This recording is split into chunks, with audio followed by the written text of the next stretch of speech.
My outdoor green wall is slightly overgrown. So in today's video, we're going to look at all of these plants and we're going to get on top of anything they need.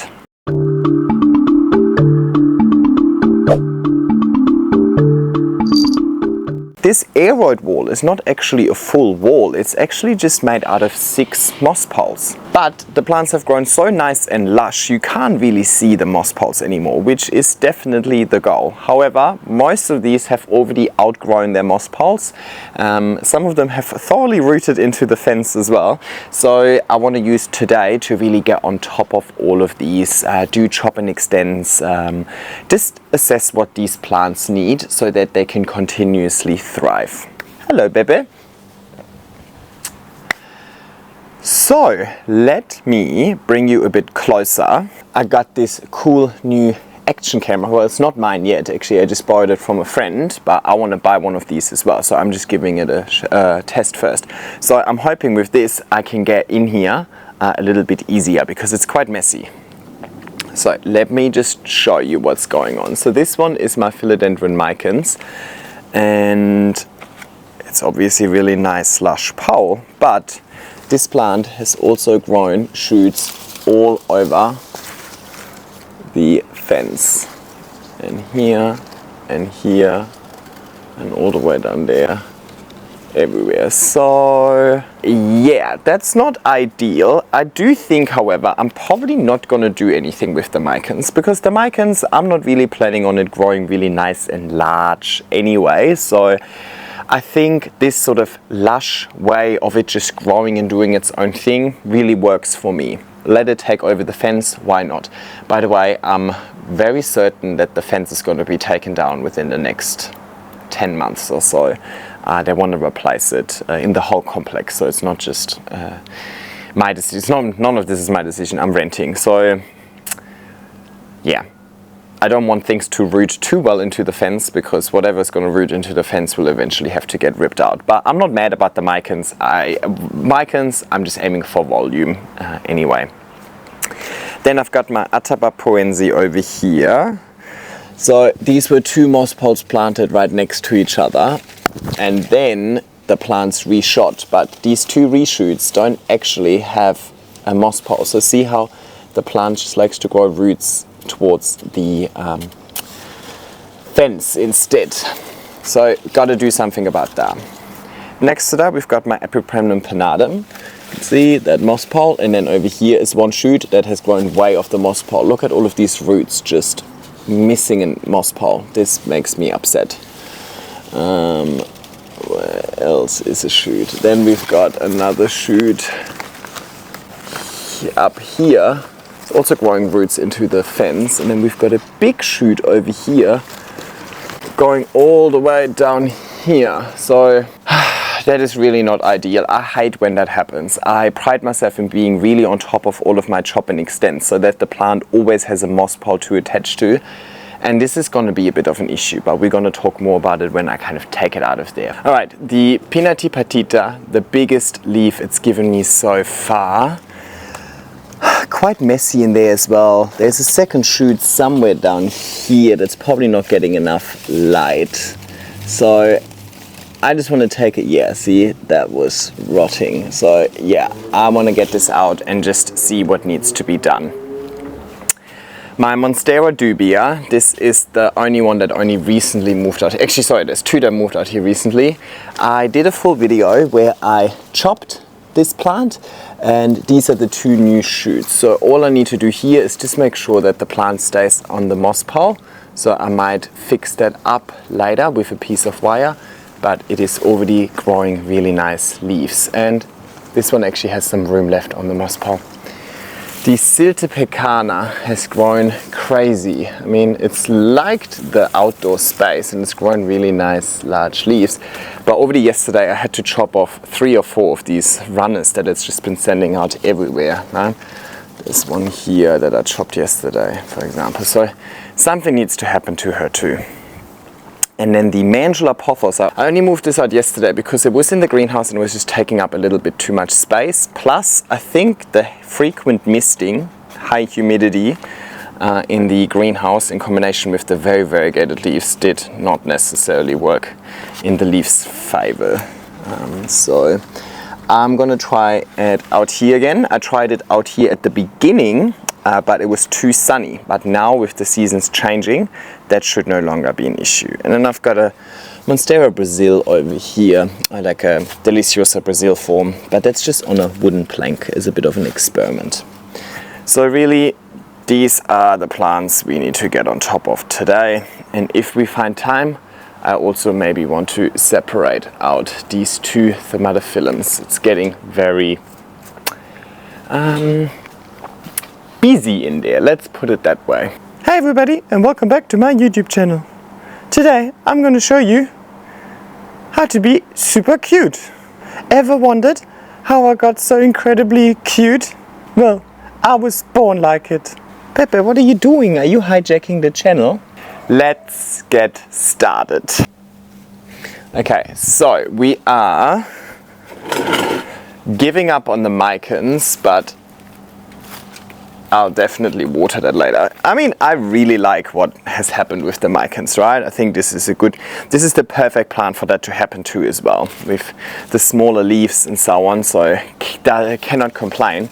However, this variegated epipremnum, I have plans for this. Oh, actually, the Atabapoensis first. Let's go in chronological order. Okay, this is stuck. Something is stuck. Oh, the Mycans has rooted into it as well. Oh no! It has grown roots into the other pole. Got it. There we go. Yeah, get a load of this. All of these roots were like in the fence or inside some other poles, so that's obviously a bit of a waste. So yeah.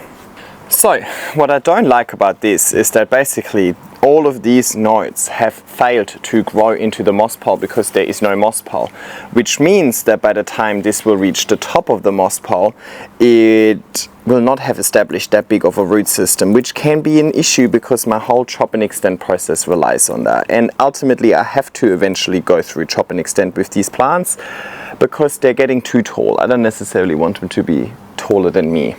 So better late than never, but I should have really given this a moss pole extension such a long time ago, but it is what it is. Oh, and also have a look at this, there's roots that have grown out of the pot and into the fence. So now I'm also going to use a new type of moss pole, no, not a new type, but it's the normal ones I make myself, but I have some plastic backing.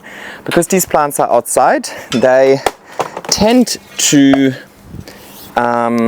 dry out much faster, so I think this would be a good option.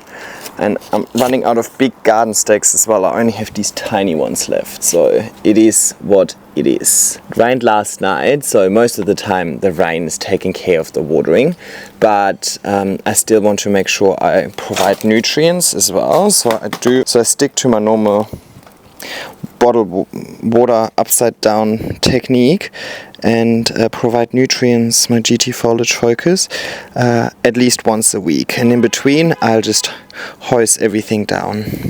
My biggest challenge is literally having the shortest cable ties in history. Now of course I've lived here for 3 months now, but it was the good 3 months of the year, right? So summer, the summer, full stop.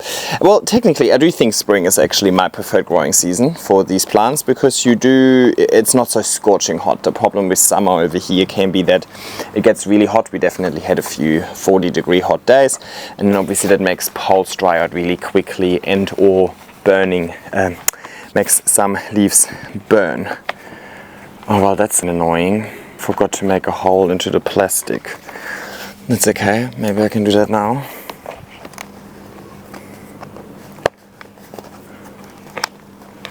I'm certainly not expecting similar results over the next 3 months. I'm definitely think it's time for these to slow down a little bit, which is not at all a problem. I think right now the problem I have over spring and summer, and it's a good problem to have, is just that some plants grow too fast, and I can't stay on top of all of the repotting, extending and so on. So And that can actually sometimes then work to the plant's detriment. So right now, once these plants reach the top of the moss pole, only about half of the nodes really had sufficient time to fully root into the moss pole. So that is not optimizing the root system. And to grow nice, large, lush leaves, you want to optimize the root system. But it is what it is. Life is not perfect. Plant care is not perfect. All I'm saying is, like, if you are really aiming for large growth as soon as possible, then this is something you should avoid. And you should rather always give your plants something to grow roots into. So always have a moss pole extension. But I want this channel also to be realistic. At this stage, I have way too many plants to be on top of all of them, and that's okay. That just means that a plant has a setback every now and then. So it's no longer just about optimizing every single plant's growth potential. A lot about my plant journey is just about enjoying it as well. And if I don't have the time, if I need to go way out of my way to do a chop and extend, or if I get like flustered because there's so many like outstanding jobs and so on, I feel like that would kind of defeat the purpose a little bit, because suddenly this would make me busy and feel bad about myself rather than actually enabling me to enjoy. I thoroughly enjoy doing these things. I look forward to having the time to get on top of these gardening projects. So yeah, I don't want to rush it either. I don't want to be like, oh my god, I have half an hour, let's get it done now. Obviously, me filming all these things as well is more of a time commitment. I could certainly say like, oh, I have an hour, let's try and get on top of it. But if I then also need to film at the same time, it's more like an hour and a half or 2 hours, given you need to set up and so on, and I need to talk. So yeah, sometimes I don't get to do these things when I want them to do, which is okay. I want this channel to be a realistic insight into what it is like to have that many plants. And it can be a lot of work, and no, not everything always goes according to plan, and not everything is perfect, but I like to be as organized as possible. Anyway, enough talk. I basically disconnected the two moss poles together using some cable ties and a garden stake to give it extra stability. A garden stake is a bit skinny for my liking. I usually use thicker ones. Anyway, the Atabapoense is weird, as in it actually grows roots up the moss pole. So I want to cut these weird ones off over here. I don't think I need those. But see, all of these roots would have grown a huge root system within the moss pole if it was there. So I'm just going to try and now, in hindsight, cable tie the plant to the moss pole. And I'm going to hope that some of these nodes will root into the pole in hindsight, which is not impossible, specifically if you have them in good growing conditions. And it's still March over here, so right now the conditions are still really good, but plants are more likely to root into the moss pole at their top node. So the top node is what usually has all the growth hormones. So if only this top node would now root, I would basically have 3 roots that did not make contact with a moss pole, which isn't all too bad, but this plant has quite decent internodal spacing, so I might only end up with 6 or 7 nodes on the moss pole, so I would basically reduce the root system by 50%. Anyway, let me just connect this and hope for the best. It's not impossible, as I said, but it's not my preference. It's also hard to, I can't really fiddle these roots into the moss pole in hindsight. I mean, I can somehow try a little bit. It's not necessarily the best approach, because you also run risk of just snapping a lot of these roots. So I'm gonna try and like kind of push it in here. But yeah, see, I already snapped this root, so that's not good. You know what? I'm just gonna say it and not gonna try. So that is, I mean, this struggle over here is basically the exact same struggle you would have if you try and put an established root on established plant on a moss pole. I get asked that a lot. Hey, I've got a really big monstera, can I put it on a moss pole? My first thought is, if it's a really big monstera and it's never been on a moss pole, then why change it now? Maybe it doesn't need a moss pole. Clearly it didn't. It grew nice and large without a moss pole. If you want to put it on a moss pole for future propagation benefits, then yes, that makes sense. But I would probably take a cutting and start it from the beginning, so your plant can take full advantage of the moss pile, because having the moss pile, maintaining it, watering it and so on is a lot of work, and I don't know if it's worth the effort if your plant then only takes advantage of 50% of that moss pile. Alright, I'll park this on the side, because I think once I'm done I also need to assess if I want to rearrange them a little bit or if they're staying in the same spot. Okay, now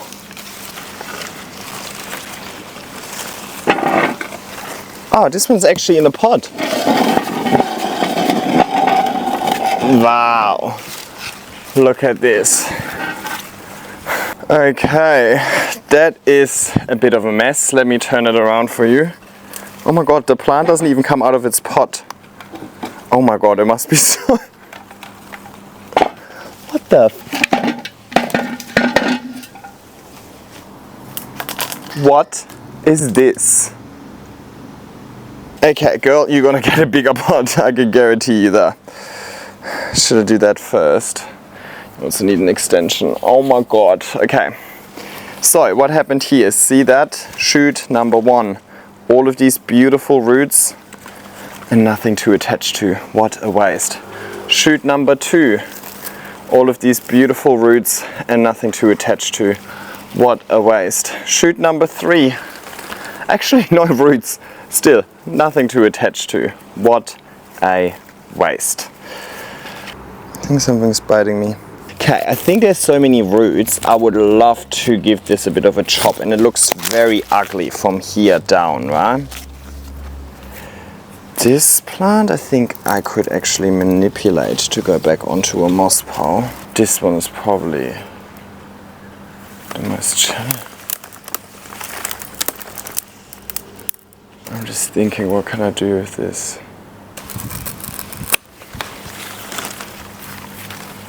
Whee! This one I will just propagate into lots and lots of little cuttings. I think I have enough. And then I think these 2 I might try and keep. So I have some plant on here, you know what I mean? Ugh, oh my god, definitely something is biting me or fell on me or something's happening. This is also an uneven chop and extend. This is actually where the moss pile extension is, so I will cut this here. Alright, then have a look at all of these roots that go from the top into the bottom. This is obviously a bit of a challenge, specifically with all of this. Oh my god. Okay, guys, this is a lost cause. I just need to cut these roots. There's no way I can free all of them.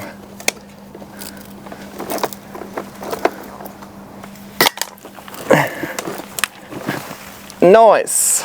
Okay.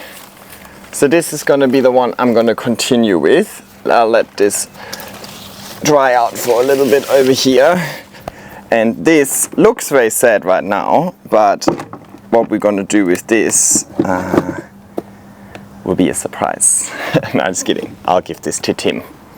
Now let's have a look at this initial cutting that I took over here, because this doesn't have any roots, so this needs to be propagated. But I'm thinking, while I propagate it, I might as well propagate it in a few pieces, no?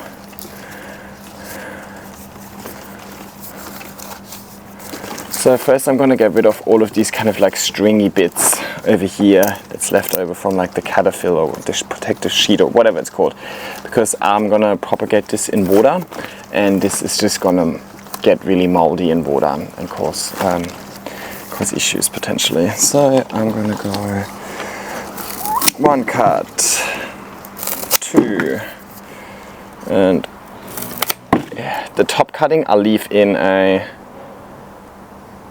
Yeah, I'll leave the top cutting as like a larger one, so it has a new shoot popping out here, which will probably abort regardless, but I've noticed that if I leave a shorter top cutting, it is most likely going to abort the existing growth point, which that beats the purpose, right? Okay, so let me put these aside so they can dry, and I'll put this aside as well, so this can also dry. once they're all moved out, we can actually see the bicons properly. Okay. Oh no. Where are you stuck? Okay, you've also just rooted into the ground. Alrighty, Pinati Patita. Okay, it is coming off of its moss pole slightly over here. Not necessarily to my liking, but the newest shoot seems to be doing okay. Now, I know that this had a few leaves that were really damaged, so there are some empty petioles over here, and I think the leaves just got damaged from rot. I think there was water accumulating while they were kind of developing. Very happy with that newest leaf, not very happy with anything that happened before. And have a look at that. I do think it was also producing an inflow, but if I go in there, it's all just mush in there. Look at this. Oh my god, this is the most... It actually smells like flour though. Again, I reckon too much water accumulating in there. So... Ugh. That was disgusting. I've never experienced something like that. It's not stinky, just the texture. Let me wash my hands. So I reckon there's a couple of reasons for that. It's the water, too much water coming from above, and probably not enough airflow because these are so cramped in there. The airflow doesn't really get in between the leaves anymore. So it actually smells that weird brown mud coming out. It actually smells like pollen. So it smelled floral. So weird. Usually it should smell like dead animal. Anyway. Alrighty, so this is where we're at. I do like this more fan-like growth pattern at the top over here, but yeah, it needs to kind of find its way back over here a little bit, I feel like. I'll just keep an eye on it. I feel like now that I've assessed what's going on, I should have a better chance of actually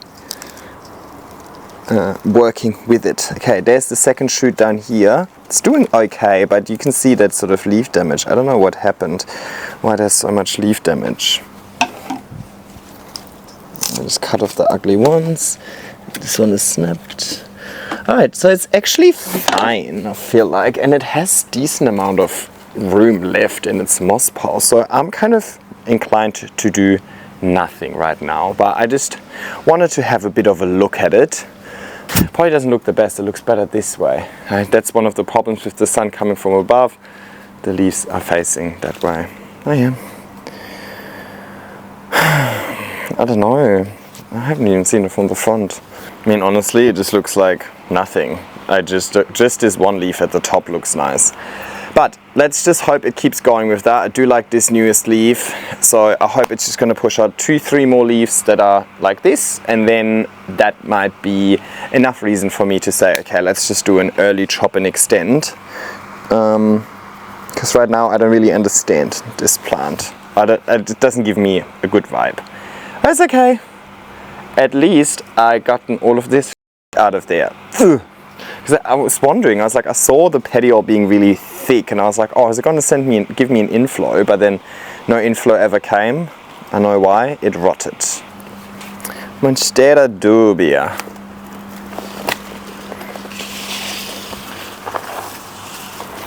Right, here we go. So I've had one root here sticking out. I'm just going to funnel that back into the pole because I don't want you to go into the fence. Beautiful. And then the only other thing is this shoot over here. Oh, hang on. Actually, this one is on a see-through moss pot as well. So I can show you. I don't know if this is visible. Hello. You can see here, nice roots. But you can also see this shoot sticking out over here, which is not what we want. So let's get on top of that. Now with this cable tie, I do not want this to be super tight because I don't want to squeeze the stem, but I just want this to move it over. Here, see how I just moved this now towards the middle of the pole a little more, so that when you look at it from the back, it's not sticking out. I didn't tighten the cable tie, so there's a little bit of, like, so I could fit this chopstick through it still. So that way, in case the stem gets a little thicker, it is not going to be strangled. Beautiful. Now let's have a look at these. Now obviously that brought these leaves a little bit closer together, but they'll spread out. But look at these beautiful new leaves, and there's one unfurling here as well. Very good. So it's clearly happy, all good. We also parked this on the side. Okay, look at the Siltepecana. Also has one here.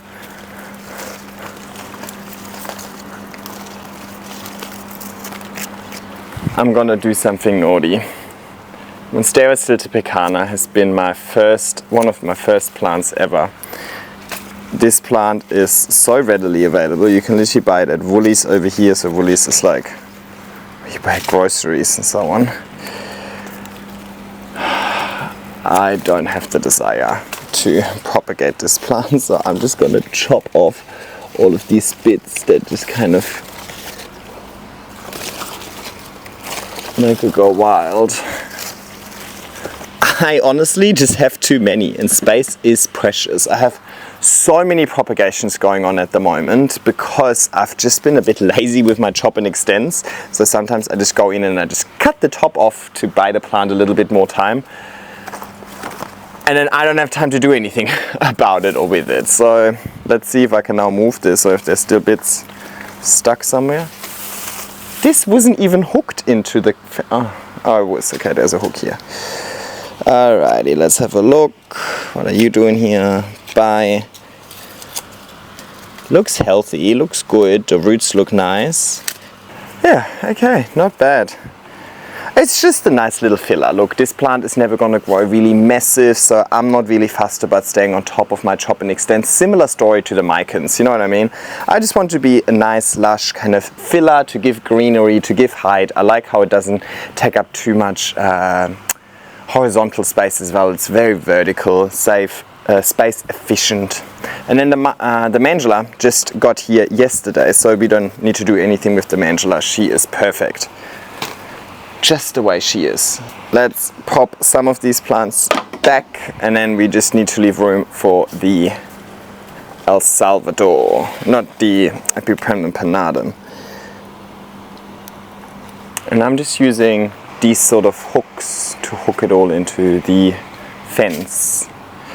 So what I'm trying to do is like a plant like this, for example, the Atabapoense is spreading quite a bit, and then I have this plant over here that can just fill the gap, but it's not spreading so far, you know. Oh my god, don't want to know how many animals are living in this fence. Well, it's going to be an absolute pain when they rip out all of the fencing. I'm looking forward to having a different fence for sure. I like this, yes. Okay. Then I think the Pinati Patita.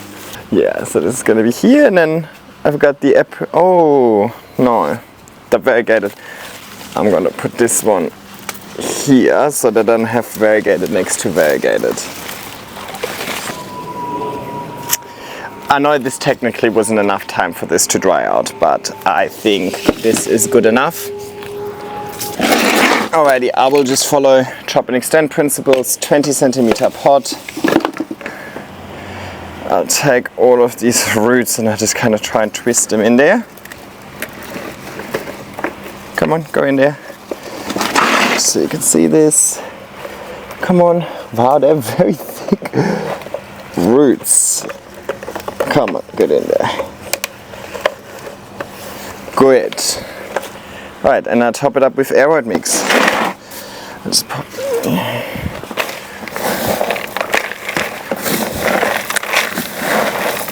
Now, these plants have been out here for the last 3 months, but they all, apart from the dubia and the mandula, they were all outside last year already. So this is not the first winter that they will go into. They didn't do all too much during winter last year, but most importantly, they didn't die, right? And that's just what I'm banking on for this year as well. I just want them to not die. I'm hoping that maybe this year they do a little bit better than they did last year, given that it's their second year. They're used to it now, right? but we will see. I do think that this garden is more sheltered than the previous one, which I already mentioned in another video, so I have hopes for them. But yeah, we will see. Maybe I'll move the Mandula in, because she's my favorite out of the ones out here. Because I'm gonna have a free spot where my Discoria discolor usually goes dormant during winter. She's taking up a lot of space right now. Yeah. Now with this plant, the reason why I have so many shoots left, right and center is because last year after winter I gave it a chop right here, because it didn't really grow nicely during winter. It was growing some kind of leaves, but they were honestly very tiny and shitty and just suffered from the cold, but specifically from the wind. It pushed out a new leaf, and that new leaf is just going to be bashed around by the wind in my old courtyards. It was so not sheltered. So I cut off the old growth because it was just ugly, and then it reshot in 5 new spots actually, but 2 shoots were aborted halfway through. So, sorry, no, there's 2 plants on here. I cut both. One reshot in 3 spots, the other in 2, but each aborted 1 of them, if that makes sense. So I ended up with 3 actual viable shoots for this plant. Oh no, I snapped this leaf.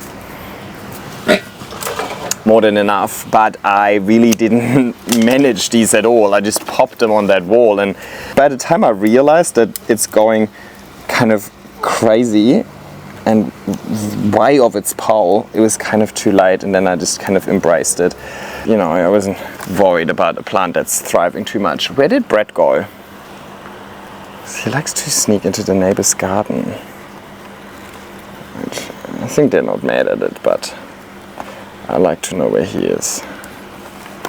Oh my god. Again, I'm just trying to bring this stem a bit closer using a cable tie, but I don't have cable ties are the right size, which makes it a little bit more of a challenge. Now, I need to be careful for this to not snap, of course. So what I can do is I can just slowly bring it a bit closer. See how I just slowly brought it a bit closer using the cable tie, and then every day I can just tighten it a little bit more. Okay, let me find the Bebe. Oh my god, the poor Bebe. I was accusing him of running away. In reality, he was just sitting on his chair, sleeping. Enough outdoor activity for him for a day, huh? Okay. Alrighty, that should bring this one close enough to the pole to keep growing this way. I just need to kind of constantly try and manage it a little bit. Alright, now onto the extension, which is kind of hard given this plant is fully in the way. Right, and normal chop and extend principles apply. This time I'll put the plastic on the inside of the grid mesh so I can still use the grid mesh with cable ties. Ha, we learn, huh? Yeah, I think that other one was the first one that I did, and then I realized, I was like, that's not very smart, Jon. You're welcome. I made that mistake so you don't have to. But yeah, it's honestly been so nice having these plants outside. I mean, they're still challenging to look after because at the end of the day, it's not raining enough for these to just purely rely on the on Mother Nature. Specifically when it rains, the surface of the moss pole is so small at the top. It doesn't rain enough into the moss pole to support all of the roots within the moss pole. So I still need to water. But the water upside down bottle technique still applies. I also go around with the hose and just hose it down quite frequently. But the reason I like to do the water upside down technique is because on top of keeping the moss pole moist, I'm also providing the required nutrients. And I think that is probably the biggest challenge outside. Watering is so easy with the hose, but that's not necessarily giving them these nutrients that they used to, like when I grew them inside and I fertilize with every watering. Yeah, I think we're not giving the fertilizer enough credit for its contribution towards growing large plants. Now, of course, I use my GT Foliage Focus, which is always linked in the description, but I'm not saying this is the only nutrient that can work. There's probably hundreds that can work. This is just the one that I've been using for the last 3 or maybe 4 years by now, so it's hard to keep track of time sometimes. And it's been working really well. So all I'm doing is I'm really sharing with you the products that I like to use, and then you can try and get the same one, or you can just try and take inspiration from it. So see how I just bent this over here? Obviously do it at your own risk. Chances of you ripping the actual plant is quite high. But my only other option would have been to just cut this propagation off anyway.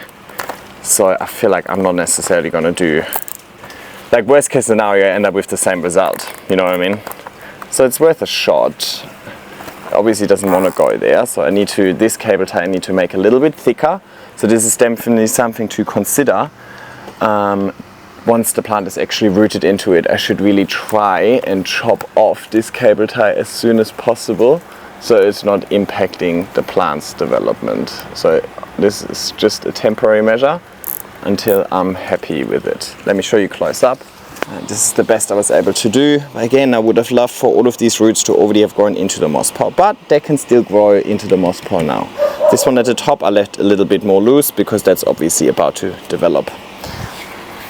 Now the leaves are kind of pointing in all directions right now. Obviously it's a bit funky looking, but should do just fine eventually. Sweet! Now of course I still have all of these propagations over here, and these I will just let dry out a little bit longer because the stem was quite thick, and I'll just pop it in water and put it in a bright warm spot. Alrighty, now that they're all here, I do actually like them spaced out a little bit more. I think it will really assist them in getting sufficient airflow, but I just need to have the spacing a little more consistent, I think.